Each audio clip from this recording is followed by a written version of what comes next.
여러분 안녕하십니까. 마하나임 뉴스입니다.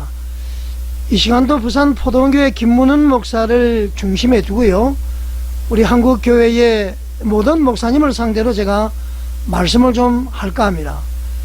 오늘 이 방송이 우리 한국교회가요 회복이 되느냐, 영원히 나락으로 떨어질 것인가, 우리 한국교회 성도님들이 소경을 따라서 지옥행 열차를 타고 갈 것인가, 아니면은 천국행 열차를 타고 갈 것인가, 그런 귀중한 시간이 될 줄 믿습니다. 자, 여러분, 갈라디아서 5장 22절 23절에는 성령의 9가지 열매가 나옵니다. 여러분 알고 계시죠? 한번 보겠습니다. 이 성령의 9가지 열매는 말이죠, 열매 3개씩 세 분야로 나눌 수가 있습니다. 첫 번째 보게 되면은 내 마음의 열매가 나옵니다. 이것은 이제 하나님과의 관계에 있어서 맺혀지는 열매인데요, 사랑과 희락과 화평의 열매입니다. 이 사랑, 희락, 화평 제가 부연 설명 안 해도 아실 거예요. 시간이 걸리니까요. 두 번째는 대인 관계에 있어서의 열매입니다. 사람과의 관계에서 나타나는 열매인데요, 오래 참음과 자비와 양선의 열매죠. 그리고는 내 행동에 있어서 나타나는 열매인데요, 바로 충성과 온유와 절제의 열매입니다. 자, 여러분들은 이 9가지 열매 중에서 몇 개의 열매를 맺고 살고 계십니까? 그래도 예수 믿는 냄새가 나려면 최소한 몇 개의 열매가 맺혀야 된다고 생각하십니까? 여러분 말씀의 거울에 비춰서 한번 헤아려 보시기 바랍니다. 제가 볼 때는 말이죠, 최소한 1개 이상의 열매는 맺고 살아야 되지 않을까, 나 예수 믿습니다 라고 이제 명함을 내지 않을까 싶습니다.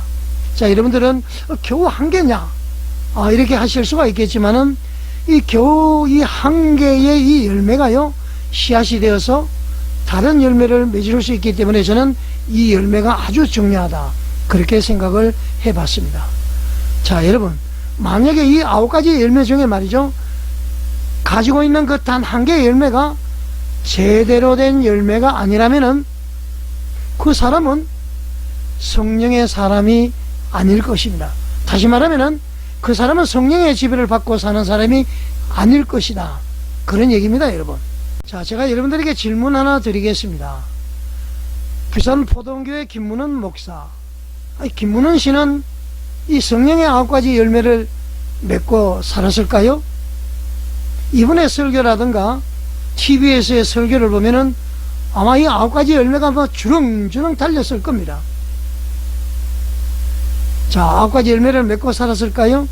아니면 그 욕설 파문을 봤을 때에 단 1개의 열매라도 맺지 않았다고 생각하십니까? 자, 좀 더 도전적으로 제가 말씀을 드리겠습니다. 여러분이 다니고 계시는 교회의 담임 목사님은 이 성령의 9가지 열매를 몇 개나 맺으신 것 같습니까, 여러분? 제가 어제도 방송을 했었죠. 김문은 목사, 어릴 때 자랄 때 환경이 욕설 문화에서 자랐다. 그리고 제가 이제 제보를 받았을 때에 군정병으로 입대를 했을 때에 군목, 이분이 육군 중령으로 제대를 했더라고요. 군목이 여기에서 욕설 문화 속에서 지냈습니다. 자, 그것은 바로 에베소에서 이야기했듯이 썩어져가는 구습을 쫓는 옛사람이죠. 그것을 말이죠, 제대하면 버려야 되는데 썩어져가는 구습을 쫓는 옛사람을 벗어버리고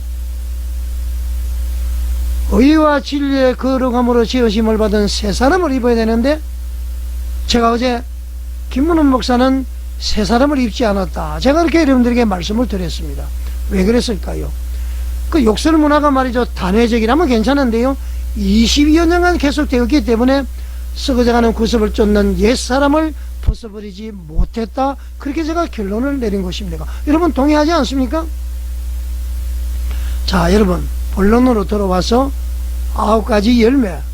자, 일반 성도들은요, 나는 몇 개다 말할 수 있겠지만은 주의 종이라는 목사님들은 좀 가혹하게 이야기해 볼까요? 제가 볼 때는 9가지 전부 다 맺어야 됩니다. 그렇지 않습니까, 여러분? 어떤 목사님들은요, 뭐 목사도 인간이기 때문에 어쩌고 저쩌고 하고 말이죠, 주의 종 목사가 되어서 말이죠, 인간을 찾을 거면은 애초에 목사가 되지 말아야죠. 안 그렇습니까, 여러분? 인간을 찾을 거면은 지금이라도 말이죠, 성도들에게 민폐 끼치지 말고요, 성도들 애먹이지 말고요, 목사직에서 내려와야 된다. 저는 그렇게 생각을 합니다. 최소한 일반 성도보다는 나아야 되는 것 아닙니까? 인간이라 연약하기 때문에 물론 이해는 합니다만은, 성직자, 주의 종이라고 하면은 그 모든 것을 말이죠, 극복하고 나의 모든 것을 주님께 맡기고 살아가야 되는 것 아닙니까? 변질이 되었기 때문에, 목사가 될 때의 그 결심, 그것이 변질이 되었기 때문에 이 열매가 맺지 못한다는 겁니다. 하나님의 자녀들이 말이죠, 이 성령의 열매가 없다면은 온전한 기독교인으로 볼 수 없을 것 같습니다. 왜냐하면은 여러분, 이 성령의 9가지 열매는요, 성령 안에서 살 때에 자연스럽게 맺히는 하나님의 생명의 결과이기 때문이죠. 자, 김문호 목사의 욕설을 볼 때 여러분 어떻습니까? 김문호 씨가 겉으로는 말이죠, 아주 스타 목사죠. 그리고 이제 번지르르한 그런 삶을 살고요, 부산에서는 4번째인가 3번째인가 그런 큰 교회를 일구었습니다마는 20여 년간 지속된 그의 욕설을 볼 때에 그가 성령 안에서 삶을 살지 않았음을 우리는 넉넉히 짐작할 수 있는 것 아닙니까? 제가 너무 가혹합니까 여러분? 그렇지가 않습니다 여러분. 만약에 김문훈 씨가 성령의 지배를 받는 목사였다면 결코 그런 욕설을 하지 않았을 겁니다. 성령께서 말이죠, 김문훈 목사에게 내주하셨다면은 그의 육신이 욕설을 하려고 할 때에 분명히 성령께서 제어를 하셨을 겁니다. 그렇지 않습니까 여러분? 이 말은 말이죠, 성령께서 김문훈 목사에게 안 계셨다는 것, 그런 것 아닙니까 여러분? 자, 여러분, 대한민국의 대부분의 목사들이요, 장로보다도 집사보다도 권사보다도 일반 성도보다도 못한 그러한 인성과 영성을 가지고 있음을 우리는 곳곳에서 목도하고 있습니다. 물론 뛰어난 영성을 가지고 계시는 목사님들이 계시는 반면에 그러지 못한 사람들이 너무나도 많다, 그런 얘기입니다. 예수님께서 가룟 유다를 보고 차라리 태어나지 않았으면 좋았을 걸 말씀을 했듯이, 지금 한국교회 봤을 때 저 사람은 목사가 되지 말았으면 좋았을 걸, 예수님께서 지금 너는 목사가 되지 않았으면 좋았을 것이다, 이런 얘기를 우리 예수님께서 하고 계시지 않겠습니까 여러분? 신학대학을 졸업을 하고요, 그리고 이제 기계적으로 목사가 되는 것이 아니라 성령 안에서 삶을 사는 그런 그 영적 지도자인 목사들이 이 한국 땅에 충만하기를 바랍니다. 한국교회 모든 목사들이 성령 안에서의 삶을 살지 않거나 성령 안에서의 삶을 살 자신이 없는 자들은, 아까도 얘기를 했습니다마는, 성도들을 더 이상 속이지 말고요, 과감히 강단을 떠나야 됩니다. 젊은이들이 말이죠, 젊은 목사님들이 사명감과 소명감에 불붙은 분들이 많이 계십니다. 그분들의 앞길을 여러분들이 막고 있는 것이죠. 열매 없는 소위 목사들이 말이죠. 자, 여러분, 성도들도 또 말씀을 드리겠습니다. 여러분들이 다니는 교회 목사들이, 그 목사들의 열매를 보면은요, 우리가 그 나무를 아는 것처럼 성령의 열매가 여러분들이 다니는 교회 목사님이 없다면은 과감히 그 교회를 떠나라고 권면해야 될 것입니다. 떠나지 않으면 여러분이 떠나야 되는 것입니다. 자, 여러분, 성령의 9가지 열매는 지속적으로 맺지 못하고요, 또 맺더라도요, 생활하다가 그 열매가 소멸될지라도 성령의 도우심으로 다시 회복을 하고요, 또 다시 회복하는 삶이 되어야 될 것입니다. 그런데 김문훈처럼 지속적인 욕설은요, 그가 성령의 열매가 없었음을 반증하는 것 아니겠습니까? 김문훈 목사는 욕설뿐만이 아니에요 여러분. 수많은 제보가 저에게 오고 있습니다. 자, 다른 목사님들도 마찬가지입니다. 일반 성도들의 모범이 되어야 될 목사들의 타락을 볼 때에 과연 한국교회가 제대로 지탱이 되겠습니까 여러분? 예수님께서 멸망해가는 예루살렘을 보시고 우셨던 것처럼 지금 멸망해가는 한국교회를 보고 우시고 계실 겁니다. 성령의 열매가 없는 목사들을 보고 예수님께서 울고 계실 겁니다. 그런 소경들이 성도들을, 양들을 이끌고 있으니까 이게 제대로 되겠습니까, 여러분? 자, 여러분, 그러면은 성령의 열매는 어떻게 맺힙니까? 잠깐 한번 볼까요? 시간 관계상 다는 말씀을 못 드리고요. 성령의 열매는 어떻게 맺히는가? 성령의 열매는 노력으로 만들어내는 것이 아니에요. 성령님과의 관계 속에서 맺히는 것입니다.